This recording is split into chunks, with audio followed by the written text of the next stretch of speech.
Welcome to the deep dive. Our discussion today, well, it begins with this really monumental shift that's underway in the business world. It's one that's profoundly reshaping how companies operate and, crucially, how they're audited. Absolutely. We're seeing a transformation. I mean, it feels as impactful as maybe the dawn of the internet back in the day. Technology isn't just a supporting tool anymore, is it? No, not at all. It's sort of woven into the very fabric, the DNA Yeah. of an organization. Exactly. And for those of us in the world of auditing and assurance, this throws up, immense opportunities, but also some really intricate challenges. Yeah, and I think a key insight here is how auditing itself is evolving, from what was traditionally, well, often a periodic, maybe even manual process. Right, the year-end rush. Yeah, precisely, to something that's far more dynamic, much more integrated, and ideally continuous. Okay. And you, our listener, are probably looking for a really comprehensive overview of how these digital advancements are, well, redefining our field, especially from the perspective of the ICAI study material, right? That's the goal. So this deep dive is meticulously designed to give you that shortcut, help you get well informed, grasp the core concepts, identify the critical risks, and really understand the complex technological landscape that, frankly, modern auditors are navigating right now. That is precisely our mission today. Think of this as your essential guide, maybe, to understanding what it genuinely means to be an auditor in this digital age. We'll explore everything. I mean, from the fundamental shifts in audit practices themselves to the really intricate nuances of cyber risk and even the kind of mind-bending potential of emerging technologies like blockchain and AI. Yeah, a lot to cover. It is. Our goal is to distill these often dense topics into clear, actionable insights, perfect for anyone preparing to master this material, maybe for professional exams or, just looking to stay ahead in this rapidly evolving domain. So our journey begins, I think, by clarifying two terms. They sound similar on the surface, maybe interchangeable, but they carry distinct meanings: digital auditing and auditing digitally. That's a great starting point. Yeah, and we've actually seen practical initiatives recently, like the ICAI and the Indian Banks Association, planning that balance confirmation portal. Oh, yes, I saw that. That initiative, aiming for authenticated balance confirmations directly from banks, it's a perfect real-world illustration, isn't it?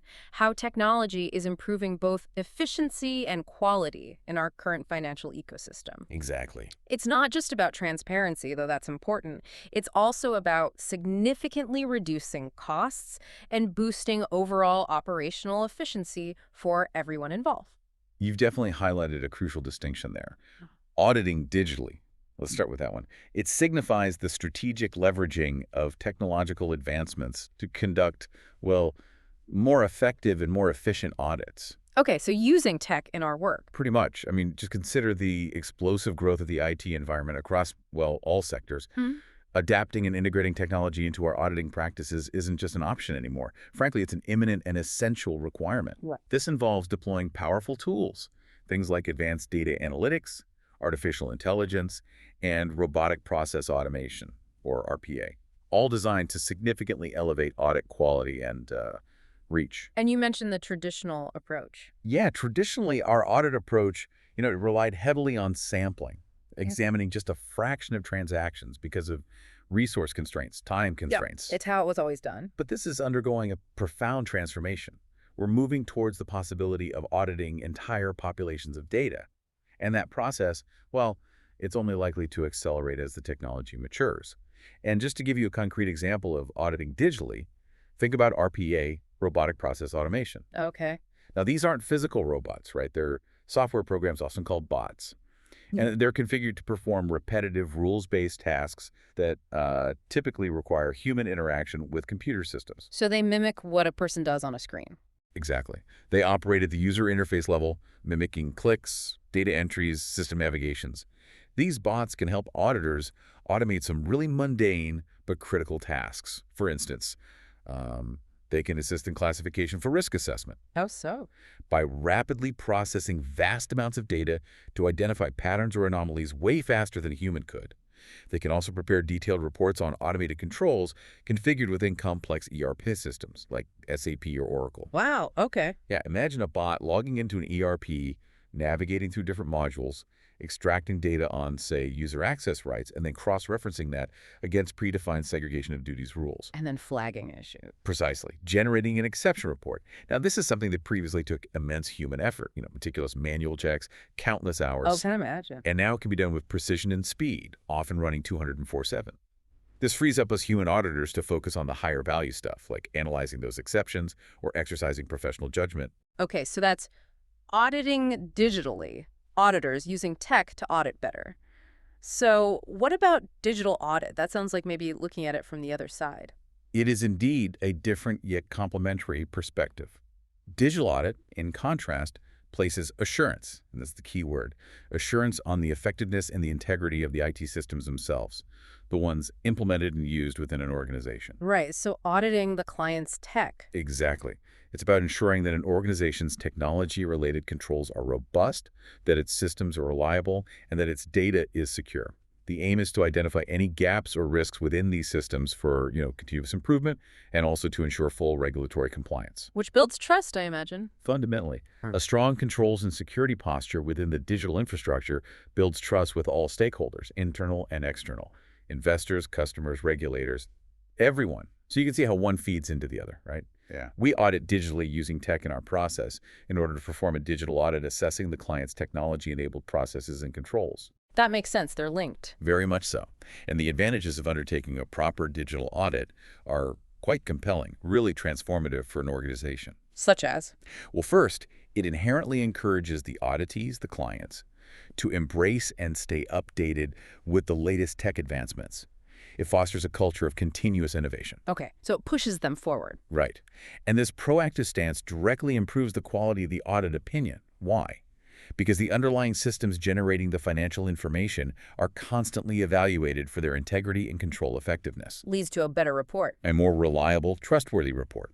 Second, this approach achieves significant savings. Time, cost, human effort. Many digitally enabled processes, once set up and audited properly, can operate autonomously, 247, driving real-time transactions without constant manual oversight. That efficiency hits the bottom line. Less cost, definitely. Third, a digital audit allows for standardization of processes across the organization. And it enables controls to be implemented more effectively to mitigate risks. Creates a more consistent, predictable, secure environment. Standardization is key. Fourth, it provides this comprehensive end-to-end overview. You see how technologies are used, controlled, optimized against benchmarks, standards. That holistic view is invaluable for strategic planning. Seeing the whole picture. And crucially, it paves the way for the organization's future digital strategy. Thinking about adopting more advanced tech like AI, robotics, advanced analytics, further automation, and ultimately by giving them this clear, real-time picture of their tech health and operational efficiency, well, it empowers auditees to make more informed, timely business decisions. That's a huge competitive advantage today. Those are some incredibly powerful advantages for any business. I mean, the enhanced effectiveness and efficiency you mentioned, automating a complex reconciliation that used to take teams days, maybe weeks, that saves monumental amounts of manual work. Absolutely monumental. And the promise of better audit quality, where technology can, correctly and consistently evaluate massive volumes of data at lightning speed, highlighting specific areas for more targeted testing. That significantly lowers the chance of material misstatements being missed, right? Precisely. It feels like a massive leap forward from the days of purely sampling-based manual review. It really does. And the improved risk assessment is indeed a significant one. By enabling streamlined testing through automation, both management and auditors can direct their, let's face it, precious time and expertise Very precious. to areas with higher inherent risk of material misstatement, focusing human judgment where it's most critical. However, and this is important, it's vital to consider the flip side, The challenge. the inherent challenges and considerations that come with this digital transformation. As auditors, we need to have a profound understanding of management's approach. How are they implementing and overseeing these new technologies? Right, it's not just plug and play. Not at all. It means grasping how these technologies are changing the company's entire business and IT environment. For example, Understanding how new tech might enable completely new revenue streams, or how it changes roles and responsibilities of people. Job descriptions changing. Exactly. Or how the automation of manual tasks redefines existing business processes. Or even how shifts in staffing due to automation affect the overall internal control environment. It's complex. For instance, we need to critically assess how changes in system development and maintenance practices might introduce entirely new risks or necessitate new controls that weren't previously required. Things you didn't have to worry about before. Right. Also, a critical consideration is understanding how the implementation of new technology impacts the way the organization obtains, generates, and uses relevant, high-quality information for its internal control over financial reporting. We need to look beyond just the numbers and understand the digital backbone supporting them. So what should companies keep in mind for successful automation, and what should auditors look for? Good question. When organizations embark on automation initiatives, there are crucial reminders for achieving true, sustainable success, which auditors should also be aware of. Firstly, they must clearly define the specific business benefits they aim to achieve. Why are we doing this? Exactly. Automation for its own sake is rarely successful. It needs a strategic purpose, measurable outcomes. Secondly, it's essential to think people first. Acknowledge that significant tech change is inherently difficult for employees. Change management. Critical. Needs careful change management, training, clear communication to mitigate resistance and ensure adoption. Thirdly, they must target the right processes. Not everything is suitable for automation. Choosing the wrong ones can lead to inefficiency, even increased risk. Pick your battles. Fourthly, understand automation isn't a standalone solution. It must be part of a broader digitalization strategy. Fragmented efforts lead to silos, missed opportunities. Fifthly, and crucially, ensure processes work and are standardized before automating. Don't automate a broken process. Precisely. Bots operate on rules. They don't easily adapt to unstandardized, changing processes. Leads to errors, failed automation. And finally, perhaps most critically, never forget governance and data security in the risk framework. Paramount. Absolutely, given the sensitive data involved. Robust governance means oversight, accountability. Ironclad data security protects against breaches, maintains trust. Auditors should look for evidence of all these things. That comprehensive look at the benefits and challenges of digital audit naturally brings us to the operational reality. Sure. You can't audit what you don't understand. Couldn't agree more. So with that in mind, how deep does an auditor truly need to go into the IT environment itself to be effective in this new landscape? That's a critical point to address. Understanding how an entity relies on IT and how its IT environment actively supports its business operations, well, it's absolutely fundamental for the modern auditor. Foundational knowledge. It is. This understanding is what helps you, the auditor, better identify precisely where risks might arise from IT usage. And this is specifically required by auditing standards like SA 315, which focuses on identifying and assessing risks of material misstatement. Okay. Furthermore, this in-depth comprehension is essential for pinpointing the relevant controls over the entity's IT processes.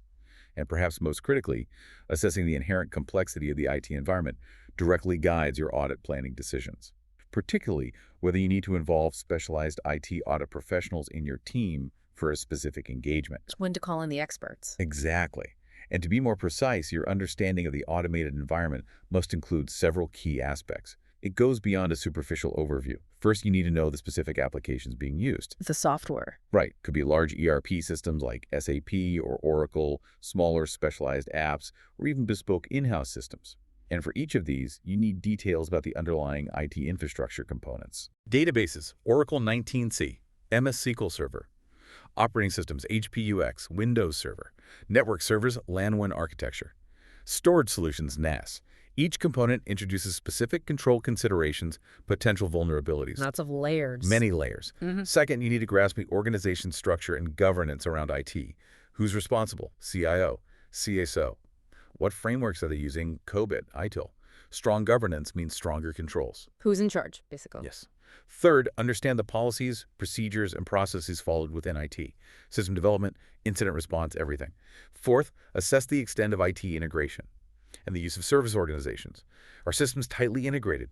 Cascading errors, are they using cloud providers? Their controls become part of your scope too. External dependencies. Absolutely. And finally, perhaps most importantly, identify the relevant IT risks and controls specific to this environment. A company might use SAP for financials, but an in-house system for reservations.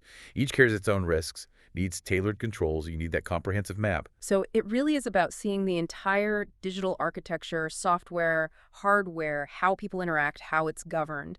What are the key areas for an auditor to really grasp this IT environment, practically speaking, in terms of information flow and controls? You've precisely captured the essence.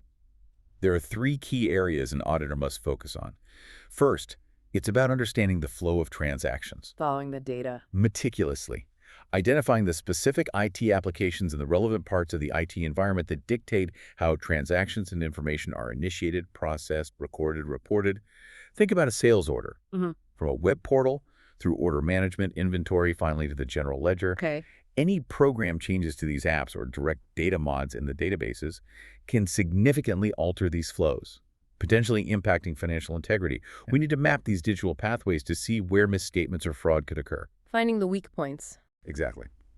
Second, this understanding naturally leads to the identification of significant systems.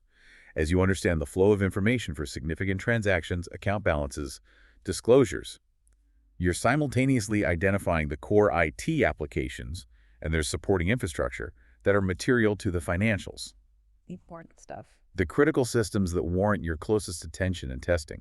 It's an integrated process. Understand the flow, find the key systems. Oh, got it. And the third area. And third, it's vital to focus on identifying manual and automated controls. Every entity's internal control system is a blend of both. The mix varies. Significantly. Depends on the nature and complexity of IT use. A classic manual control. A manager physically signing off on new vendor additions. Seen that many times. Right. But even that manual control can be reperformed, maybe tested more thoroughly, using RPA bots. Imagine bots logging into the vendor system, generating reports of additions, pulling approved files, testing for approvals against policy, summarizing exceptions. Automating the testing. Potentially. Yeah. So understanding the characteristics of each type of control, whether it's an automated rule like a PO approval workflow flagging orders over a limit, or a manual review relying on a system report, is absolutely vital. It helps you assess risks of material misstatement and decide how best to audit them. That makes perfect sense. It's about digitally mapping the pathways, understanding where human and automated checkpoints exist. And when we talk about automation within these environments, it's clear it's not, well, a single concept. We're seeing this fascinating spectrum emerge, right? From simple to really sophisticated. The evolution of automation is indeed fascinating, and it's helpful for an auditor to understand the spectrum. First, at the simpler end, we have macros and scripts. Like in Excel. Exactly. Rules-based automation confined within a specific application, often used by individuals to automate simple, repetitive tasks within a single program. Scope is usually narrow, localized. Moving up, we have business process automation, BPA. This involves re-engineering, optimizing existing business processes, often incorporating workflows, integrating various systems to streamline operations across different stages. That's optimizing the whole flow. Right. BPA focuses on making the entire business flow more efficient, often digital end-to-end. Think of a fully automated employee onboarding process integrating HR, IT, payroll. Gotcha. Next is robotic process automation, RPA. As we touched on, RPA is specifically about automating labor-intensive, highly repetitive activities, often spanning multiple systems and interfaces. Bots. Yeah. The bots, mimicking human interaction with digital systems, data entry, payroll, invoice processing, even customer service inquiries.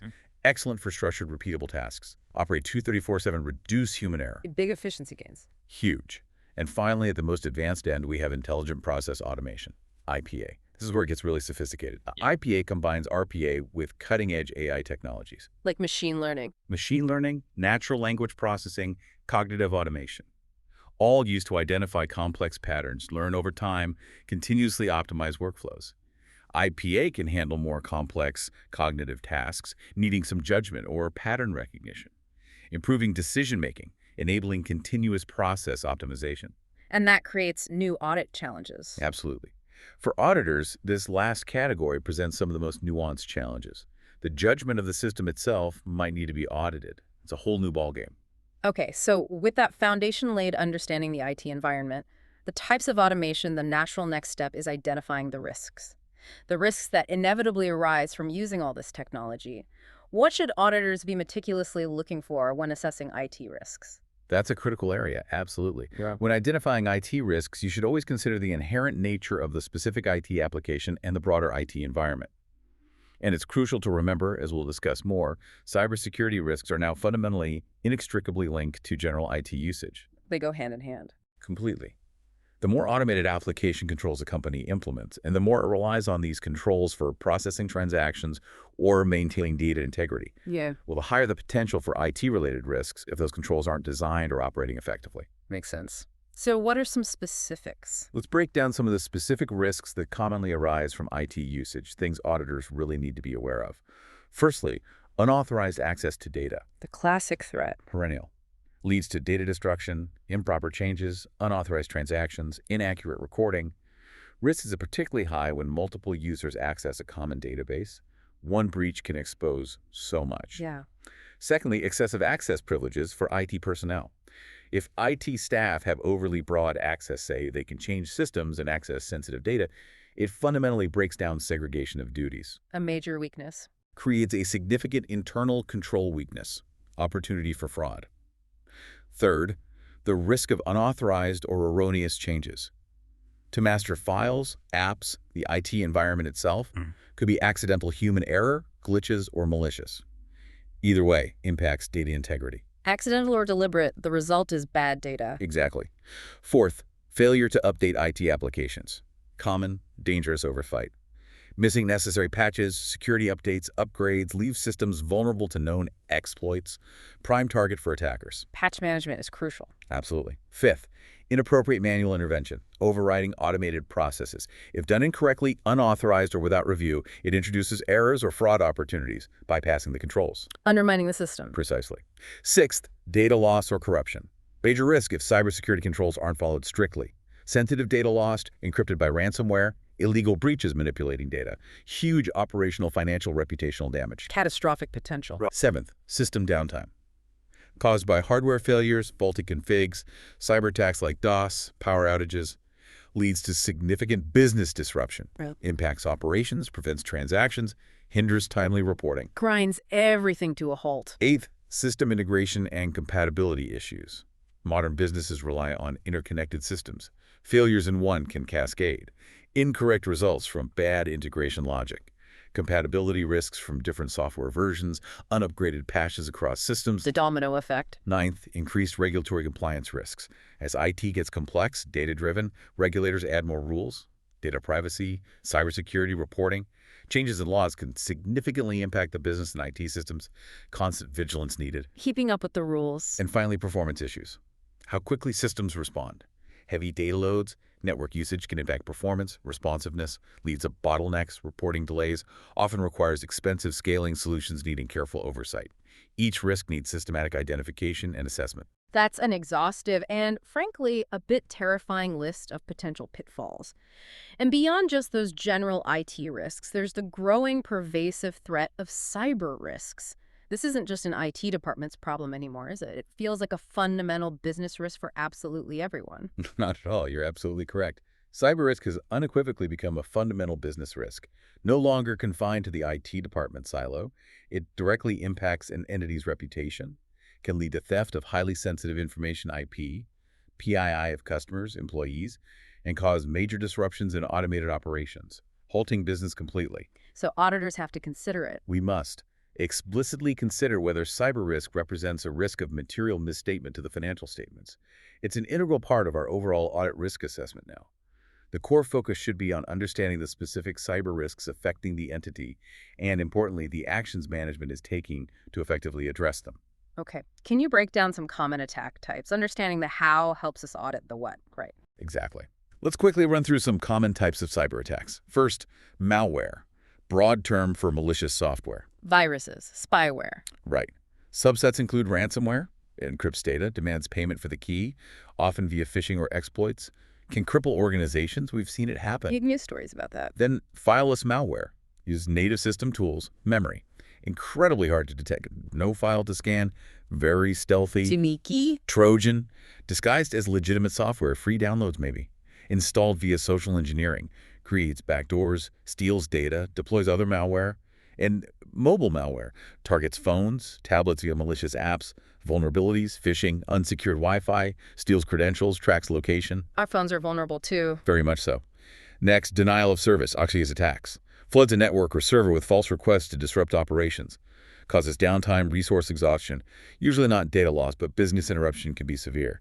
DDoS uses multiple compromised systems. Harder to block. Overwhelming the system. Then phishing. Social engineering, tricking victims, email, SMS, phone, social media into sharing sensitive info or downloading malware. We all get those emails. We do. Variations include spear phishing, highly targeted at specific people or organizations. Whaling, targets senior execs, high-profile individuals. Smishing, SMS phishing, voice phishing via phone calls. So many types. It's constantly evolving. Spoofing, cybercriminal, disguises as a trusted source. Domain spoofing, fake websites, email domains looking legitimate but slightly different, email spoofing, forged sender addresses, tricking recipients. Making it look real. Identity-based attacks. Uses compromised user credentials, username, password to gain unauthorized access across accounts. Especially bad if users reuse passwords or an admin account is breached. Password hygiene is key. Absolutely. Insider threats, danger from within, current or former employees, contractors with access and knowledge. Can be malicious theft, sabotage, or accidental exposure. A different kind of risk. DNS tunneling. Stealthy technique. Using DNS queries to bypass security. Transmits data or code hidden in legitimate requests. Exfiltrates info. Controls compromised systems. Hard to spot. Using legitimate channels for bad stuff. And finally, IoT-based attacks. Targets Internet of Things devices, smart cameras, industrial sensors, home appliances. Exploits vulnerabilities to gain control, steal data, infect networks. You can see how any of these, directly or indirectly, could impact financial systems, manipulate controls, or cause material misstatements. That's a truly alarming landscape of threats. So, given this extensive list of vulnerabilities, how do organizations, and by extension, how do auditors, systematically approach assessing and managing these cyber risks? Is there a structure? There is. This is where the concept of stages of cyber risk comes in. It provides a structured framework to address the challenge, and auditors need to understand these stages to evaluate management's response. Okay, what are the stages? Stage 1. Assessing the cyber risk. Management must acknowledge no organization is immune.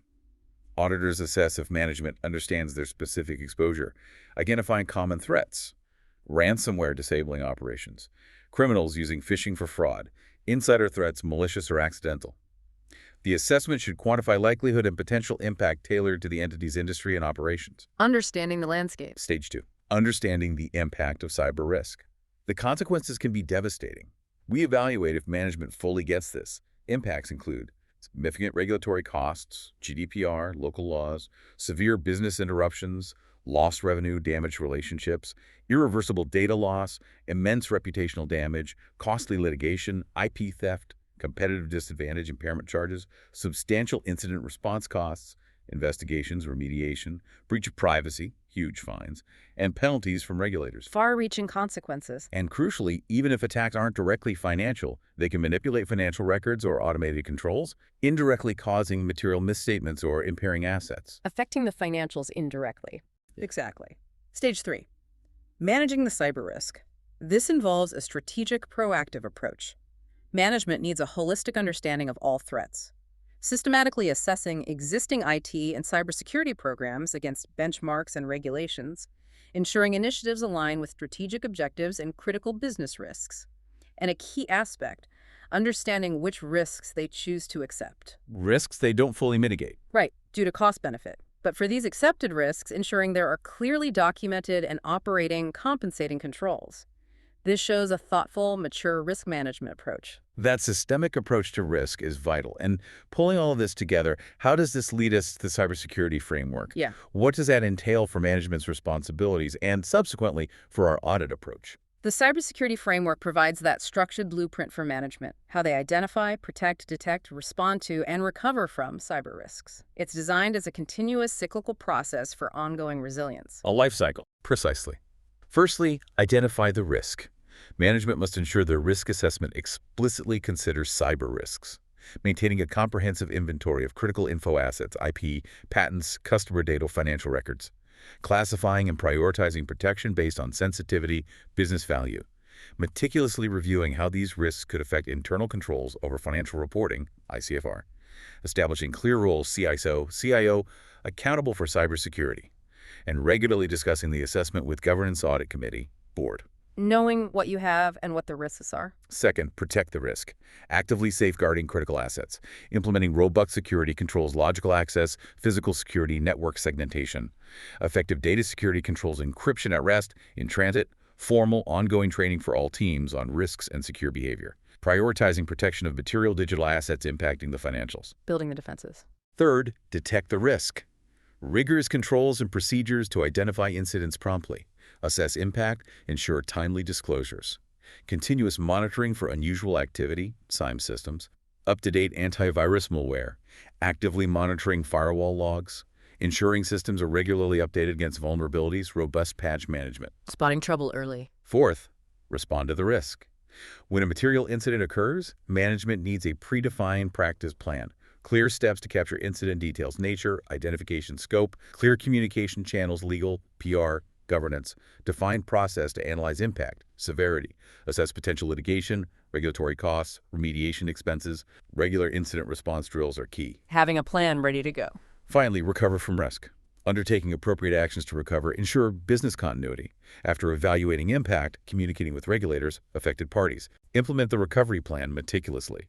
Making necessary improvements, patch upgrades, enhancing controls based on lessons learned, implementing better tech, firewalls, IDS, antivirus, to safeguard against future attacks. It's a continuous cycle. So, understanding this overarching framework, how does it translate into the specific, actionable internal controls that we as auditors need to be acutely aware of and test in our engagements?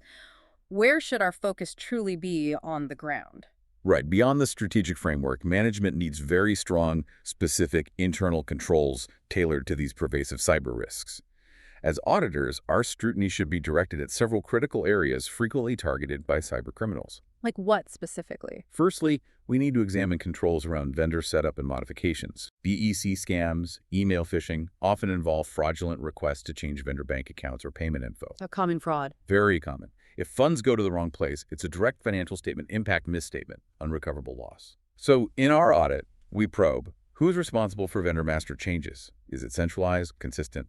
Are other channels like email used for requests? If so, is MFA enabled for those sensitive communications? What systems facilitate these changes? Are robust authentication protocols like mandatory callbacks to known vendor numbers defined and rigorously followed? Verifying the changes are legitimate. Absolutely. Secondly, scrutinize controls around electronic transfer of funds. Similar risks. Fraudulent wire requests are a huge threat.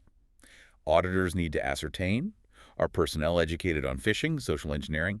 Are stringent authentication protocols, callbacks, dual authentication, two independent approvals, defined and consistently followed for every wire transfer?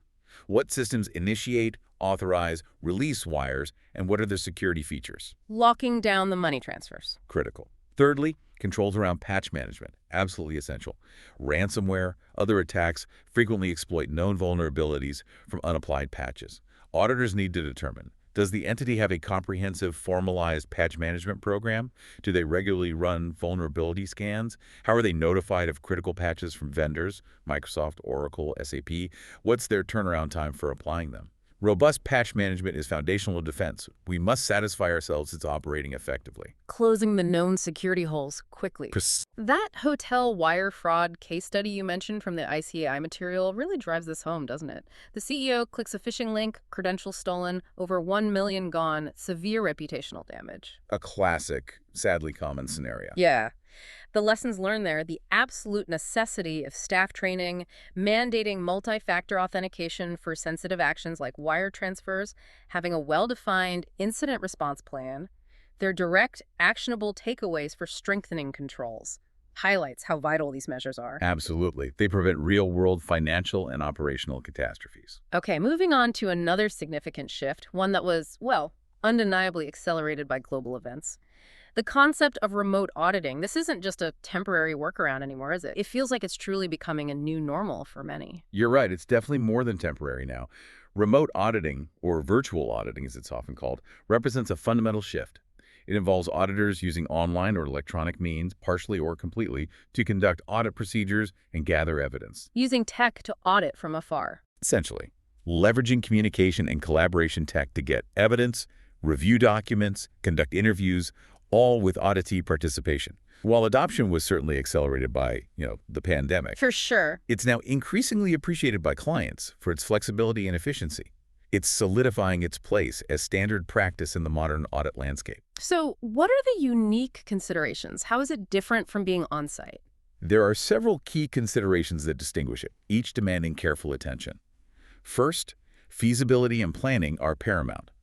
Before starting a remote audit, auditors must do a thorough feasibility assessment. Can we actually do this remotely? Exactly. Agreeing on clear timelines, selecting meeting platforms, Zoom, Teams, Google Meet that both sides are comfortable with and can access. Defining secure data exchange mechanisms, encrypted file sharing.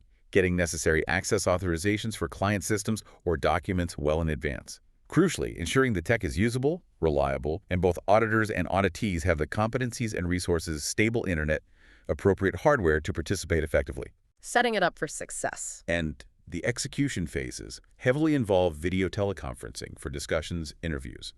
All documentation for evidence must be transferred via securely managed platforms. Okay, what else? Second, confidentiality, security, and data protection. Absolutely paramount remotely. Access to document sharing platforms must be sufficiently restricted, secured with strong authentication, encryption. Any data shared or accessed must be encrypted, especially when sent across the network. Protecting the data. Critical. Once info is reviewed, documented, it should be promptly removed from the sharing platform, stored securely per archiving standards, data protection rules like for PII. Auditors must strictly adhere to legislation, ethical guidelines, no unauthorized recording of auditees, no screenshots of people. Screenshots of documents need prior explicit authorization. Strict rules. And when accessing the auditee's internal IT systems remotely, auditors absolutely must use virtual private networks, VPNs. A VPN creates that secure, encrypted online connection. Vital for preventing unauthorized users entering the client's network, ensures sensitive data stays protected during remote sessions. These controls are non-negotiable. VPN is key. Finally, risk assessment takes on an even more dynamic role. Clear, consistent communication from both sides is vital to mitigate misunderstandings easy without face-to-face interaction. Risks to achieving audit objectives must be proactively identified, rigorously assessed, continuously managed. Like what kind of risks? Risk of misidentifying auditee personnel, inability to physically observe processes are heightened. The assessment of whether remote audit is sufficient or if some procedures still need an on-site visit should be thoroughly documented for each engagement. This assessment should involve the whole audit team and key client reps, fostering a shared understanding of the remote approach's limitations and strengths. So it sounds like remote auditing introduces a new layer of complexity, even as it offers new efficiencies. Breaking it down, what are the clear upsides and downsides of working this way? Because there's always a balance, right? Exactly right. Always a trade-off. Understanding both sides is critical for effective planning and execution. Mm-hmm. Let's look at the advantages first. Okay, the good stuff. Firstly, highly cost and time effective. Reduces or eliminates travel time and costs, which can be substantial. Big saving. Secondly, significant comfort and flexibility for the audit team. Working from home or local office can improve work-life balance, morale. Thirdly, evidence gathering can be spread over several weeks, not concentrated into a short, intense on-site period. Impacts auditees' daily operations less. Less disruption for the client. Fourthly, potentially gain direct first-hand access to client systems if remote access is securely provided. Allows more efficient data extraction, analysis, maybe even continuous monitoring. And fifthly, significantly widens the auditor selection pool. Access a global network of specialists regardless of location. Get the right expertise. Access to talent anywhere. Okay, what about the downsides? There are notable disadvantages needing careful mitigation. Firstly, network issues. Common frustration, unstable internet, bandwidth limits, glitches, interrupt meetings, data transfers, cause delays, impacts productivity. We've all been there. Secondly, limited visualization. Harder to observe facility culture, physical environment, nuanced body language. Might miss informal controls or red flags obvious in person. Time zone differences also affect efficiency. Can't read the room as easily. Thirdly, increased risk of doctored documents or omitted info. Direct physical verification, surprise checks aren't possible.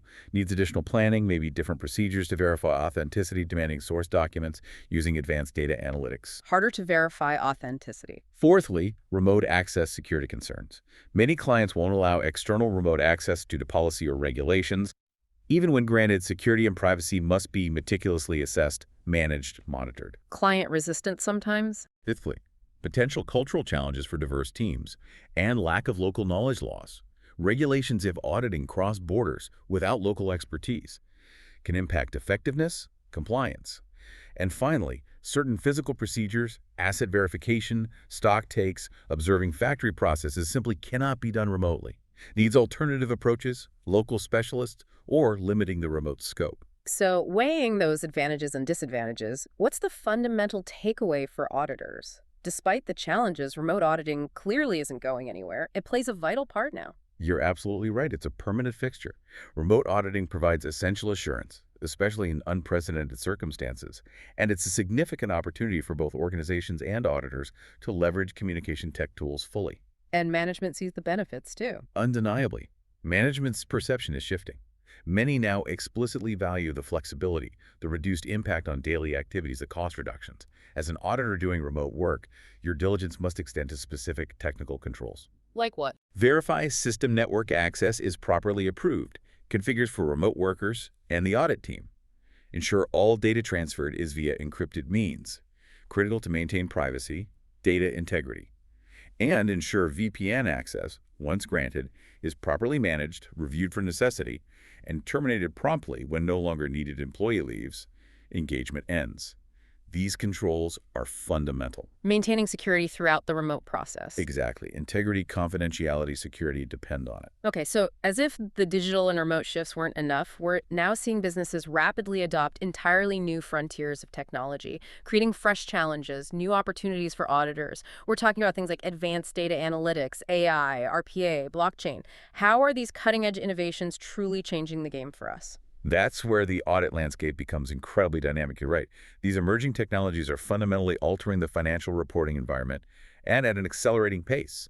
As their use increases within organizations, it becomes absolutely critical for auditors to actively upskill. Continuous learning again. It really is. Not just general awareness, assessing their profound impact on business operations, and critically, evaluating whether management is properly assessing their impact on internal control over financial reporting. This means auditors need to expand their scope. Looking beyond the usual system. Way beyond. We now need to understand and perform procedures on a much larger group of systems producing financial statement information, potentially extending well beyond the core ERP systems we traditionally focused on, to include peripheral systems and their associated general IT and application controls.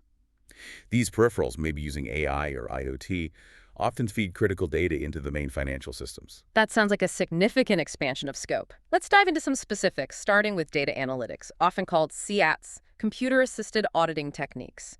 How precisely does this technology empower auditors, make our audits better, more insightful? Okay, data analytics, or more specifically audit data analytics, ADA, involves generating meaningful information and actionable insights from raw system data using specialized processes, tools, techniques. In auditing, it means analyzing large data sets, often volumes just too vast for manual review or even standard spreadsheets. Millions of rows. Exactly. To find actionable insights, identify trends, draw robust conclusions for informed decision-making. It significantly enhances audit efficiencies and accuracy, allows auditors to effectively scrutinize the massive amounts of data processed in IT systems, especially in today's larger, complex clients. So what are the core benefits? Threefold, really. Helps you discover and analyze patterns in visible and smaller samples, allows you to identify anomalies, potential fraud, errors, control breakdowns, and enables you to extract other useful, previously hidden information embedded deep within the data. Okay, can you give examples of the tools used, the CBATs? Sure, let's look at some popular CATS tools you'll likely encounter. Firstly, ACL, Audit Command Language, powerful data extraction analysis software, primarily used for fraud detection, prevention, risk management. Excels at sampling, analyzing exceptionally large data sets for irregularities, control weaknesses. What can it do that Excel can't? Good question. If you have a huge general ledger dump exceeding Excel's capacity, ACL ensures completeness, performs automated record counts, precise sums, multidimensional pivoting Excel can't handle efficiently or accurately, compares files, identifies duplicates, performs complex joins. Powerful stuff. What else? Secondly, Alteryx, widely used to consolidate disparate financial or operational data from various sources to assess controls. What's great about Alteryx is its fully transparent audit trail for every action and workflow. Easy for users to learn, validate processes, even without coding knowledge. User-friendly audit trail. Very. Alteryx can automate sophisticated analytics, even machine learning for fraud patterns. Speeds up processes like accounting, close reconciliations, tax filings, substantive analytics. We saw a logistics organization use it to recompute revenue entries across millions of invoices. And what did they find?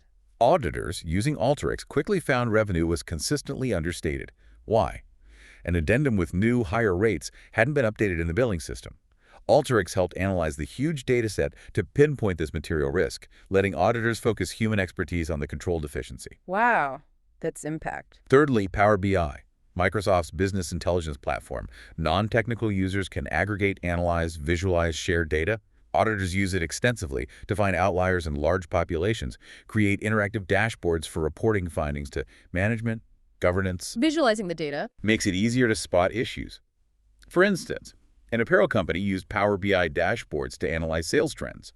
Auditors easily identified unusual sales transactions during non-business hours via interactive visuals, flagging a potential control weakness, maybe unauthorized access, or manipulated entries. Finding needles in haystacks. And fourthly, Caseware, a comprehensive software suite. Integrated tools for quick, accurate, consistent audit and assurance work.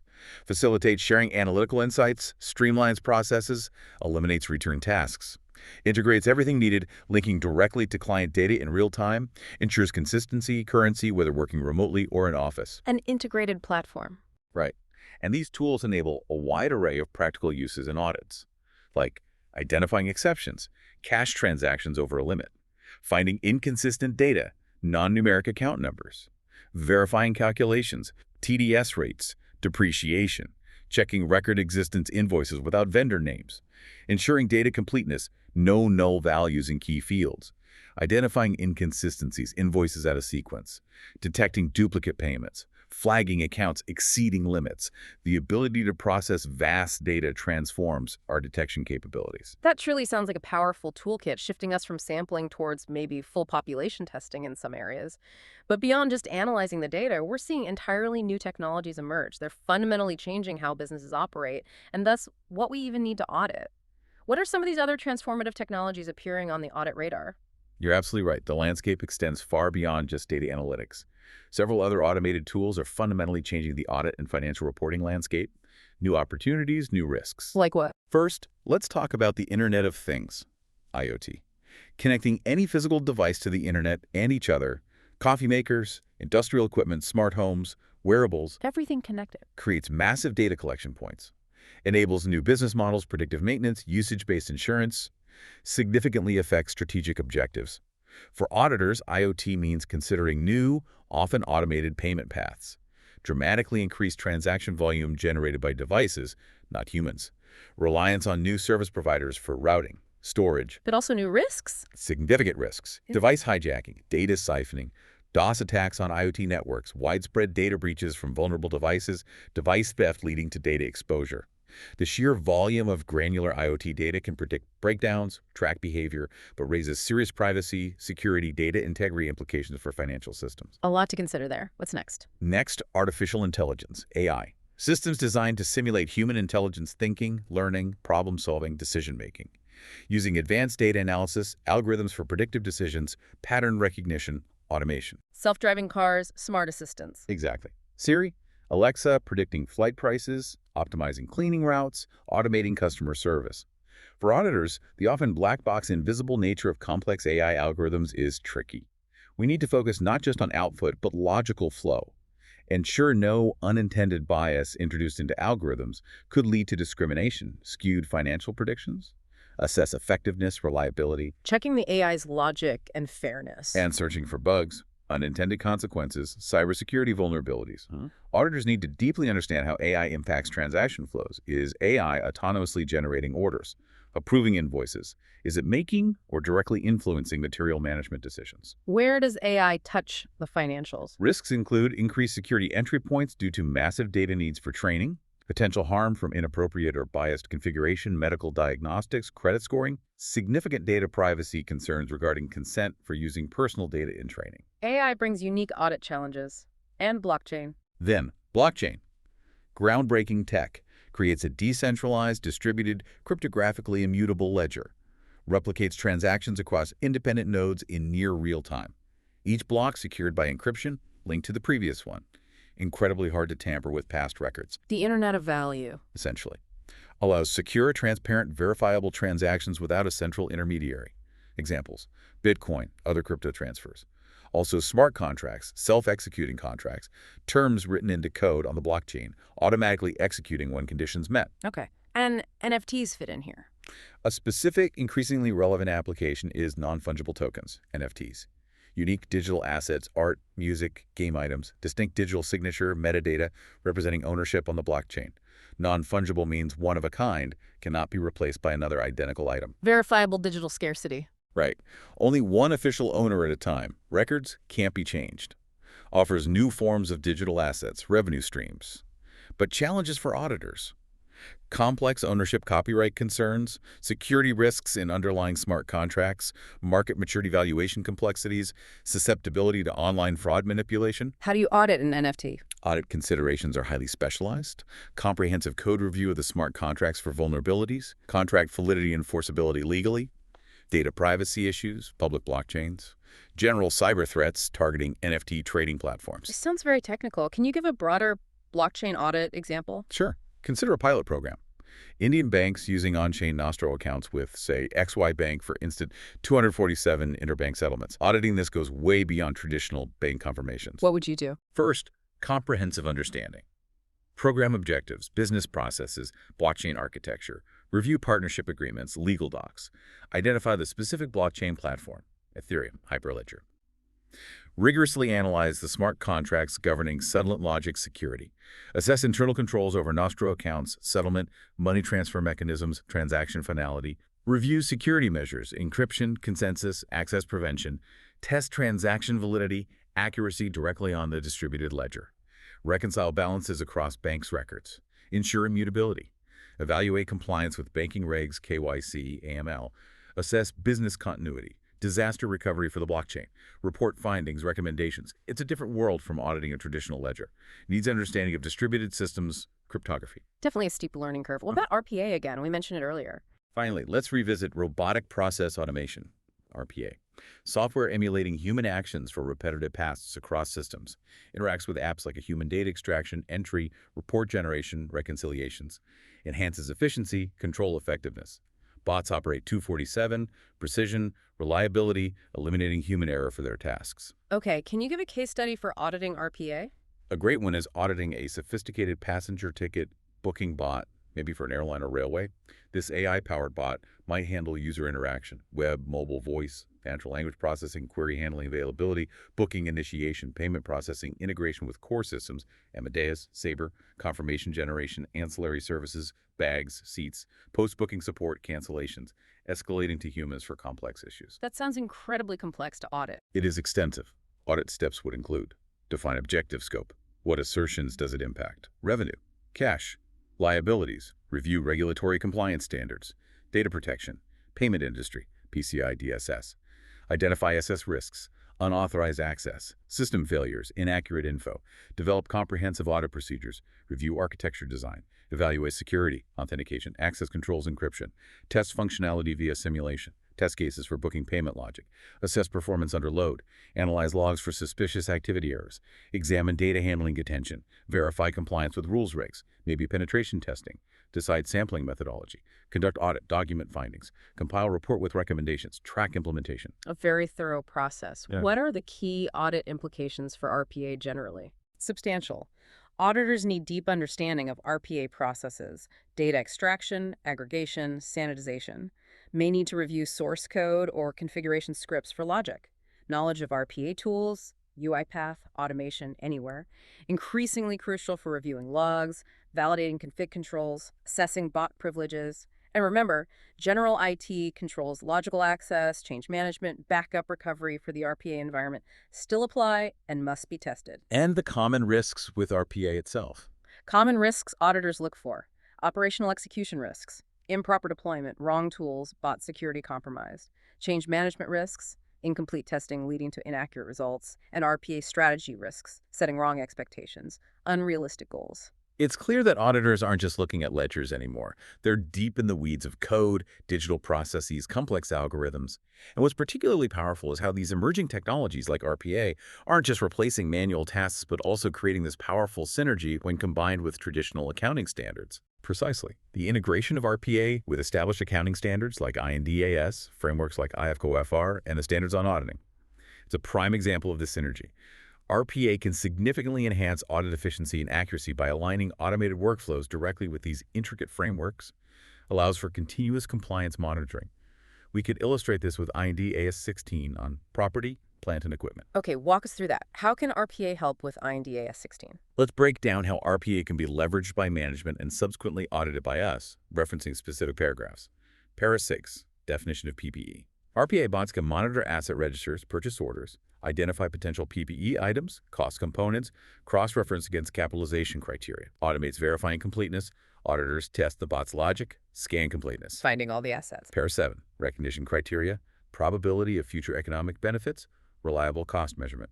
RPA bots assess probability by cross-referencing usage logs, project plans. Confirm cost reliability comparing invoices, POs, payments.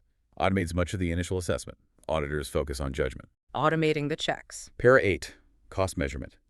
Deferred payments require present value calculation. RPA calculates PV using appropriate discount rates from System Master File and payment schedules. Ensures accurate cost recognition. Auditors test the discount rate application, calculation logic. Getting the cost right. Para 9, directly attributable costs. RPA analyzes expense categories linked to acquisition, installation, fees, testing. Identifies and excludes non-attributable costs, e.g. unrelated overhead, verifies allocation logic, streamlines complex cost accumulation. Sorting out the costs. Per 10, borrowing costs. Per IND AS 23, capitalized borrowing costs for qualifying assets. RPA identifies qualifying assets based on construction period data. Allocates relevant borrowing costs, checks consistency, accuracy against the standard. Handling interest capitalization. Para 11, trade discounts rebates. Deduct these from PPE cost. RPA automatically deducts them by matching invoice data with POs agreements. Ensures correct net cost, prevents overcapitalization. Netting it down properly. Para 15, self-constructed assets. RPA compiles, verifies cost components from internal cost centers, labor, materials, overheads. Ensures consistency with acquired asset principles by analyzing project costs. Tracking internal build costs. Para 31, review of residual value useful life depreciation method. Periodic review required. RPA automates this review. Flags significant differences from prior periods or benchmarks. Checks if adjustments align with IND AS 8. Automating the estimate reviews. Para 41, replacing parts of PPE.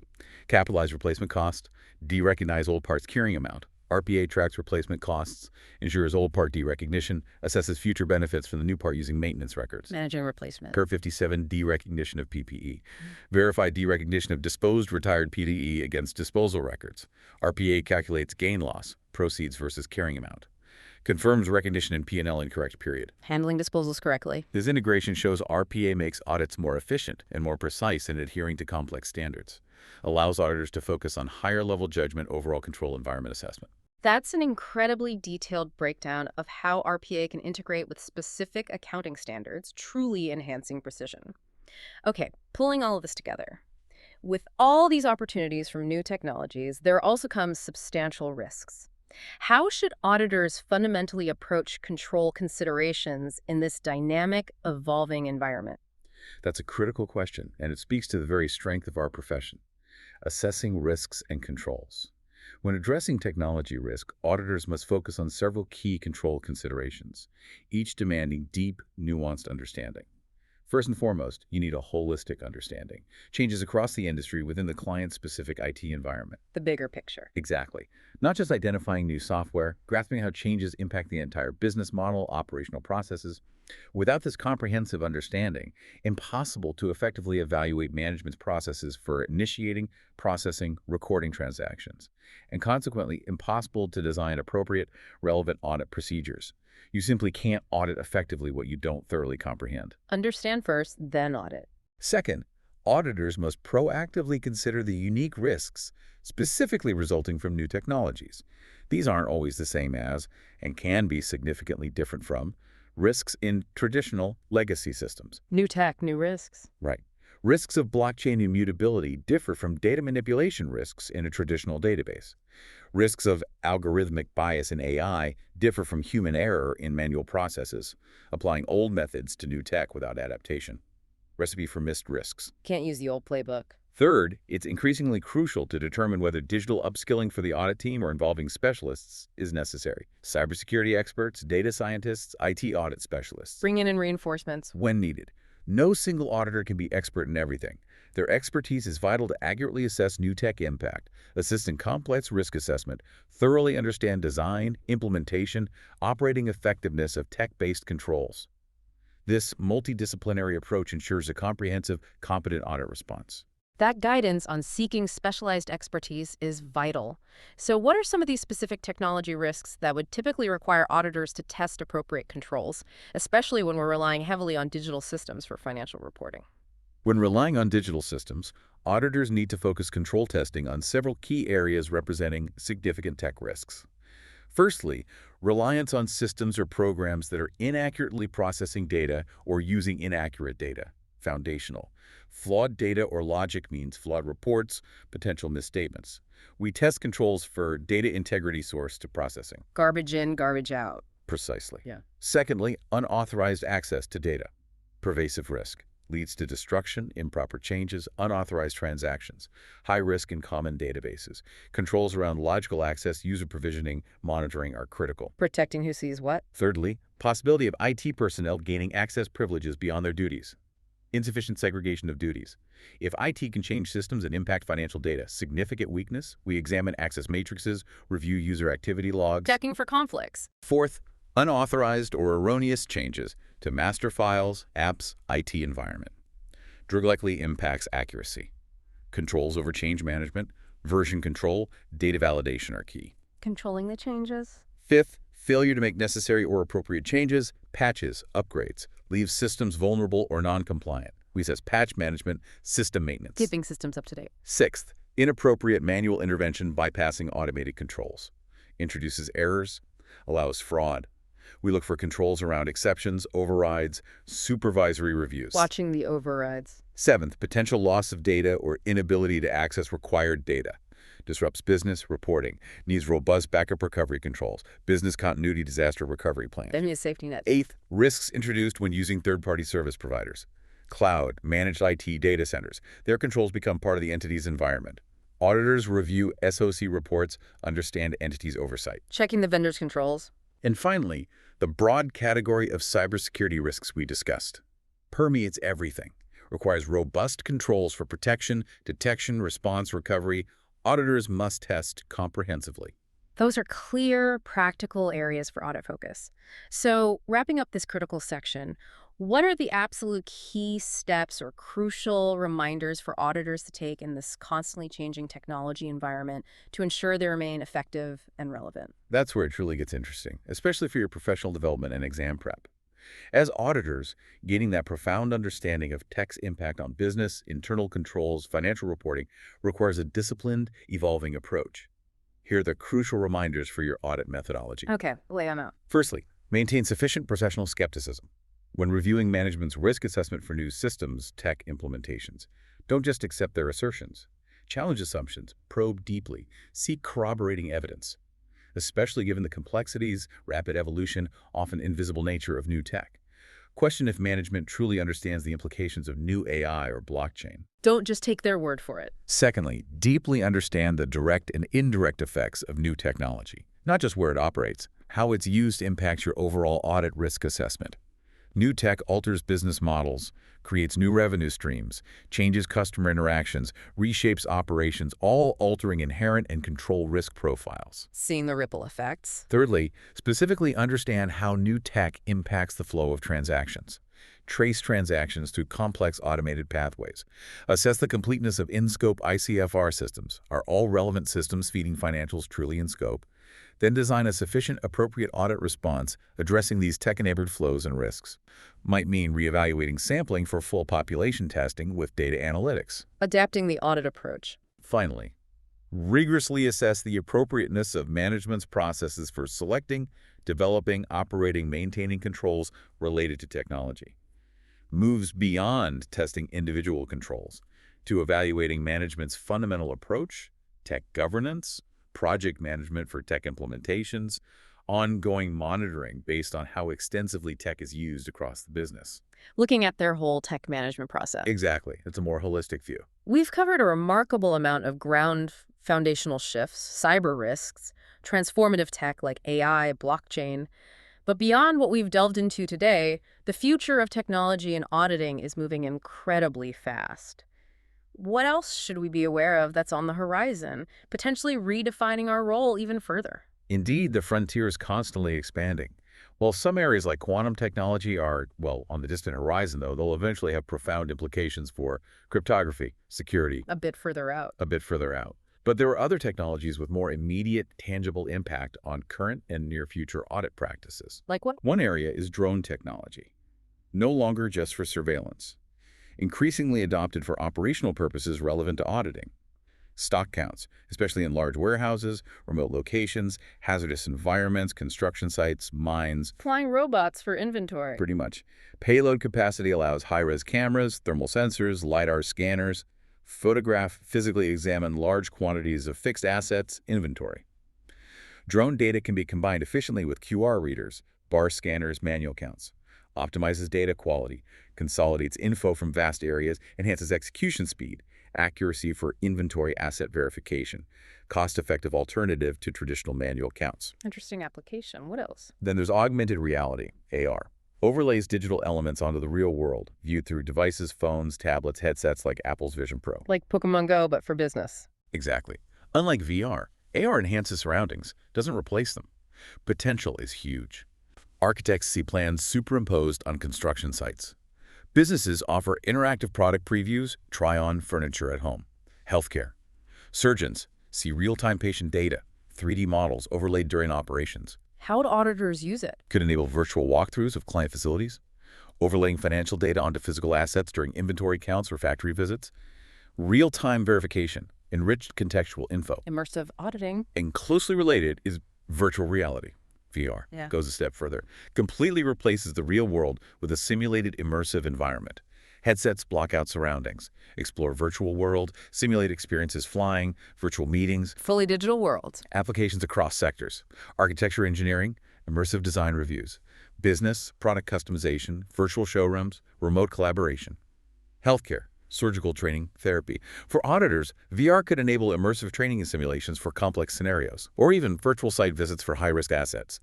Unprecedented level of simulated observation. And placing this in broader context, these technologies seem to be converging into the concept of the metaverse. What exactly is this emerging digital realm, and how might it impact finance and consequently auditing in the not-so-distant future? The metaverse. It's an emerging, persistent 3D digital space. Aims to combine VR, AR, advanced internet tech for lifelike, personal and business experiences online. A profound convergence. Crypto, AI, AR, VR, working together in an interconnected virtual world. So like a 3D internet. In a way, the vision is highly automated systems, incredibly immersive interfaces, hyper-connected networks linking different virtual spaces, digital twins of physical assets. Crucially, transferable identities and assets, often enabled by blockchains, NFTs, making virtual spaces interoperable. Taking your stuff between virtual worlds. Potentially. Meaning a transaction in one virtual world could have financial implications across several others, blurring lines between digital and real assets, activities. What are the potential financial applications? How would auditing fit in? Potential applications are vast, transformative. Auditors need to start thinking now. Virtual banking and transactions. Financial institutions setting up virtual branches. Users as avatars create accounts, access dashboards, perform transactions using virtual currencies, maybe linked to real accounts. New audit procedures needed for virtual transactions. Banking in VR. Digital asset management. Virtual trading platforms for NFTs, other digital assets in the metaverse. Investors diversify, participate in virtual auctions, showcase art in virtual galleries, leveraging decentralized, secure infrastructure, but valuation complexities, ownership verification challenges for auditors. Trading digital goods. Virtual financial education and training, interactive virtual classrooms, simulated investment activities, budgeting, trading simulations, engaging learning platform. Auditors might need to assess data reliability in simulations if used for certifications. Learning by doing, virtually. Virtual meetings and conferences, hosting global conferences, shareholder meetings, board meetings in the metaverse, participants as avatars in virtual halls, more intuitive than video calls, fosters global collaboration. But questions about meeting validity, identity verification for audit, Replacing Zoom with avatars. data visualization and analytics. Virtual analytics platforms visualizing complex financial data in interactive 3D environments. Explore trends, conduct simulations immersively. Deeper insights, new ways for auditors to review this data, but new complexities ensuring integrity of visualization tools. Seeing data in 3D, but there must be risks. Absolutely. For all their potential, these future technologies in the metaverse come with a complex set of common risks auditors must anticipate. Fundamental concerns: public safety, user well-being in immersive environments, significant cybersecurity, data privacy protection issues, tracking massive amounts of granular user data, movements, Huge privacy implications. lack of established technical standards, challenges of scalability, interoperability across platforms, significant uncertainties around taxation of virtual assets transactions, legal jurisdiction in decentralized worlds, adequate customer protection. Regulators and auditors will need to think extensively about robust controls, privacy, data security, governance to bring regulation and assurance to these nascent, rapidly expanding digital spaces. A whole new regulatory and audit frontier. Exactly. Placing this in broader context, as we've explored throughout this deep dive, emerging technologies present both immense opportunities, efficiency, insight, new business models, but also a diverse, substantial set of risks for organizations. It's a double-edged sword. It really is. Yeah. Auditors are not expected to be experts in every single technology. That's impossible given the pace of innovation. However, you are expected to be proficient in identifying the risks inherent with these technologies, understanding their potential impact on financial reporting, internal controls. This critically includes understanding the underlying technology architecture, the internal control framework embedded within it, and how it truly integrates with the core business operations. So pulling all of this together, what's the core implication for us as auditors? What does it really boil down to? Ultimately, it comes down to balancing the cost and benefit of implementing and testing robust internal controls to mitigate these increasingly complex risk factors. It's about maintaining that crucial professional skepticism we talked about, developing a comprehensive understanding of the impact of new technology on transaction flows, financial statements, and designing audit responses that truly reflect this evolving landscape. So the job is changing fundamentally. It's clear that the role of the auditor is constantly being redefined, pushing us to adapt and grow continually. It sounds like the future demands a different kind of auditor. Exactly right. The future of assurance demands auditors who can not only check the numbers, but also deeply understand how technology integrates with business strategy, how it's governed effectively, which activities are being automated, how those automated activities are controlled, what the business impacts of automation are, and crucially, how negative impacts and errors are effectively monitored and controlled. It is a profoundly fascinating and, yes, increasingly demanding time to be in this field. Requires continuous learning, critical thinking, willingness to embrace this new digital frontier. That brings us to the end of this deep dive into digital auditing and assurance. For you, the learner, we hope this extensive overview gives you a really solid foundation for your exam preparation, equips you with the insights needed to confidently navigate this material. We covered a lot of ground. We certainly did. But for all of us, it also raises a deeper, ongoing question, doesn't it? As technology continues its relentless advance, how will auditors continue to adapt their fundamental role? Not just checking the numbers, but ensuring trust, transparency, and integrity in a world increasingly built on complex, interconnected, and often invisible digital foundations. Something to think about.